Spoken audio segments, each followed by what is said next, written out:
కర్నూలు జిల్లా ఆదోని మండలం పేసలబండ గ్రామంలో మొహరం పండుగ వేడుకలు ఘనంగా నిర్వహించారు. అందరూ కలిసిమెలిసి ఐక్యతతో మొహరం పండుగ వేడుకలు ఘనంగా జరుపుకుంటున్నారు. మొహరం పండుగ వేడుకలలో ఒక ప్రత్యేకత ఉందని, గ్రామంలో కలిసిమెలిసి అందరూ కలిసికట్టుగా అన్నదమ్ముల్లాగా కలిసి ఉండి జరుపుకునే పండుగ ఏకైక పండుగ మొహరం పండుగ అని తెలిపారు. ఎలాంటి సంఘటనలు జరగకుండా పోలీసులు బందోబస్తు ఏర్పాటు చేశారు. అందుకు గ్రామస్తులు పోలీసు సిబ్బందికి ప్రత్యేక కృతజ్ఞతలు తెలిపారు. ఈ కార్యక్రమంలో శేఖర్ రెడ్డి, రంగన్న, గోవిందు, బ్రహ్మయ్య, ఎర్రిస్వామి, పురుషోత్తం రెడ్డి, డీజే రవి, గ్రామస్తులు తదితరులు పాల్గొన్నారు.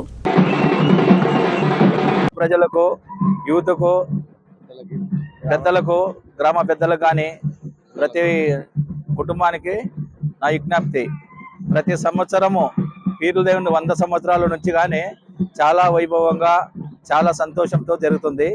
మా పెసలబండ గ్రామ ప్రజలు సహకారంతో మన పీర్ల దేవుని పండుగ చాలా సంతోషంతో, దేవుళ్ళు కానీ ఎవరు కానీ ఎలాంటి సంబంధం ఇబ్బంది లేనట్టు కానీ బాగా సంతోషంతో సంబరం జరుగుతుంది.